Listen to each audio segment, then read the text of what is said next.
Hey guys, it's Leo Stargazer. I'm here today with our astrological guide to the week. This is for the week of November 26th through December 2nd, 2023. This week, we have a full moon in Gemini on Monday, and then we have Mercury squaring Neptune the same day. So that's very interesting, and we'll get into that. And then later in the week, we have Mercury moving into Capricorn from Sagittarius. So what I'm focusing on this week is this full moon on Monday in Gemini. And on the same day, Mercury makes a square to Neptune. So there's some interesting dynamics there. And then later in the week, Mercury moves from Sagittarius, where it makes that square to Neptune earlier, and then moves into Capricorn on Friday.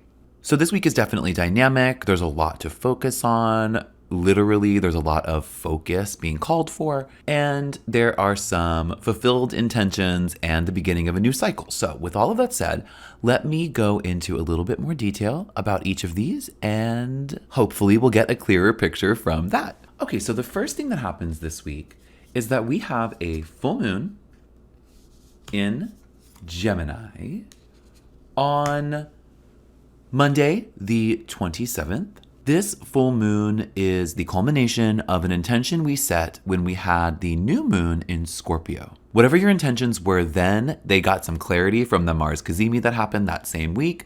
And then over the last week or so, we have been building and building this intention as the moon has grown brighter and brighter. Well, the moon moves into Gemini, and then we have this beautiful, full, bright moon in Gemini.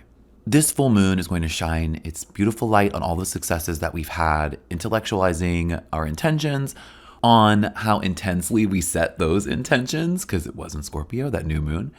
And because this moon is in Gemini, this full moon is in Gemini, there is a call here for obviously further intellectualizing our intentions, but mainly to analyze deeply and intellectually and then communicate the success that we've had. Your goal this week is to, especially on the day of this full moon, is to really find out where you've had the most success and then share that success. Share your progress. If you aren't finished with something, but you've reached a milestone in that, I hope you have, share that.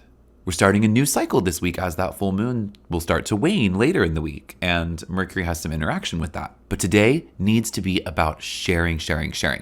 With that in mind, though, there could be a little bit of fuzziness because we have, on the same day as this full moon, Mercury in Sagittarius making a square to Neptune in Pisces. The reason that I'm focusing on this square from Mercury to Neptune is because I really think having it happen on the exact same day as the full moon is going to just add to the emotional intensity that this full moon will be bringing, just because full moons usually are pretty emotionally intense. So as this full moon blooms, there's going to be the chance that, again, like I said, our emotions are going to be really heightened and that we may get kind of emotionally overwhelmed and things like that. Having this moon in Gemini is going to maybe fill our mind with the need to express, the need to intellectualize all kinds of different things, all kinds of different emotions in particular. Well, Mercury squaring Neptune adds this sense of fuzziness and murkiness to those communications. Mercury is in Sagittarius, Neptune is in Pisces, so there is this sense that Mercury is going to want to say a lot of stuff, and we still should. You should definitely still, like I said, express your success as much as you can. But there's this idea that you're going to want to express all of the inner and the outer. You're going to want to be really intellectual, but also really big picture in your expressions, in your self-expression in particular. But there's also Neptune in the mix, and Neptune's in Pisces. So there's this idea that there's this fluidity to that. There's almost this vagueness, this kind of open-endedness to that communication, when really we want to communicate as best and as clearly and as intellectually as we can all of the successes we've had over the last lunar cycle and things that are coming to fruition on this full moon. That's going to be tough. Mercury square Neptune is going to make all of that fuzzy. It doesn't mean we shouldn't express ourselves. It doesn't mean we shouldn't honor and celebrate our wins. We just have to be prepared that we may not have a super pragmatic or a super hyper analytical quality to how we express ourselves. The best way I think we should start doing that is to kind of just look in the mirror first on the day of this full moon. Honor the full moon by honoring yourself and honoring your own success. I think that's probably key. And then if things get a little fuzzy throughout the day, just kind of lean into it. Mercury square Neptune, maybe it kind of wants you to dive a little deeper. And again, if things feel fuzzy or confusing and you aren't able to get your message across as vividly or strictly or clearly as you want to, don't worry about it. Don't stress about it. It's a full moon. Dive into these kind of deeper, more intense emotions. And we've been doing a lot. So over this lunar cycle especially. So let's honor this full moon in Gemini by communicating and intellectualizing, but not worrying too much, because this squared from Mercury to Neptune is going to make things a little less clear, and that's okay. One of the main reasons that that's okay is because later in the week, things start to shift. What starts to happen is that Mercury will move into Capricorn. Mercury moves into Capricorn on Friday, December 1st, and all of that lack of clarity, all of that kind of big picture stuff gets really honed in. Mercury becomes really disciplined. We start to study and research with a sharpness and a clarity that really only Mercury and Capricorn can provide. The idea of the disciplined student is really important here, and I think having that happen on the same week that we have a full moon in Gemini, communicating what we're learning is going to be really crucial this week. And again, like I said, because we get this really disciplined Mercury in Capricorn coming up at the end of the week, Mercury square to Neptune from Sagittarius to Pisces, the fuzziness is short-lived. Like I said, I think really, and the reason I'm focusing on that square mainly is because having that happen on the same day as the full moon, you're just going to feel emotionally intense, and I just want you to know that. But clarity is on its way. We will gain some really beautiful, if not strict and super hyper focus on that day.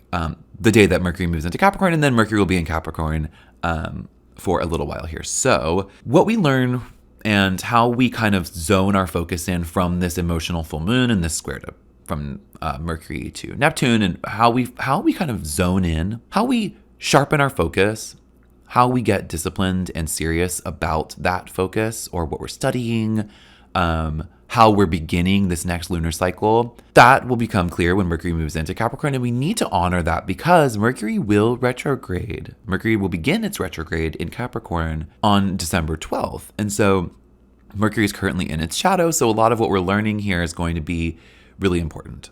So I want you to kind of lock in to how Mercury in Capricorn feels at the beginning, especially how it clears up some of that fuzziness from the full moon, because we're not only beginning a new cycle of Mercury, a new transit for Mercury through Capricorn, but we're beginning a new lunar cycle this week as well. So there is this idea that certain phases are ending, other cycles and transitions are beginning, and we need to honor that and focus on it. There's this idea of focus, even if focus in the beginning of the week is almost impossible. Our insistence on that and the clarity we'll gain from Mercury and Capricorn are going to be really important as this new cycle begins. We're going to be doing a lot of analyzing as well, so I want to make that really clear. Focus and self-analyzing is going to be really important. Analyzing our situations, analyzing what we learned from the last lunar cycle, analyzing what Mercury and Sagittarius meant for us is going to be really crucial. And learning as much as we can about how Mercury transits through your chart, how Mercury transits through Capricorn up until it stations retrograde. We need to learn as much as we can from these moments so that when Mercury does station retrograde, we're not thrown off too much. We kind of are aware of what's going to be in review for us coming up. So the beginning of the week, honor this full moon in Gemini, honor your successes, communicate them and analyze them to a degree. That may be hard with Mercury squaring Neptune. Things may be really fuzzy. Lean into the emotions of all of that. Then know that later on in the week, you will get the clarity that you need. You'll be able to focus and do that. Keep up the self-analyzing throughout the week, and then start to focus on how Mercury is showing up for you as it enters Capricorn. I think that's key. So with all that said, and to bring back in Neptune and Pisces, we don't want to forget about them as we close out this week's astrology. I want us to honor the full moon. I want us to honor Mercury and Gemini and, of course, Neptune. I want us to communicate, study, but I want us to be able to be open and fluid at the beginning of the week so that by the end of the week, once Mercury moves from Sagittarius into Capricorn, Mercury in Capricorn can give us this disciplined focus that we are going to need. So, to make it even more simple, let's bring these back out and then let's look at these two pairs. Full moon in Gemini, communicate your success. Start to analyze that. If that gets fuzzy, don't worry. Mercury's on its way to Capricorn. And in Capricorn, we are disciplined, focused, and sharp. So let's dive into the fuzziness, dive into the emotions in the beginning of the week so that at the end of the week, we can focus up, get the clarity we need, and then lock into some truth. We're going to need it over the next couple weeks. So let's vibe out in the beginning, focus up in the end. I think it'll be fun and exciting, if not a little fuzzy and murky. And again, I'm talking about discipline and sharpness and clarity with Mercury and Capricorn, but we can also stay chill with that. Learn what you need to learn so that when that retrograde comes, and it's coming, we will be fully prepared. We will be in our mode. We will have gone to the deeps. We will have felt all the emotions, and we will know what it means to clearly communicate our success. And that's going to be key. Communicate your success this week above everything. I hope you do. I'll see you next week.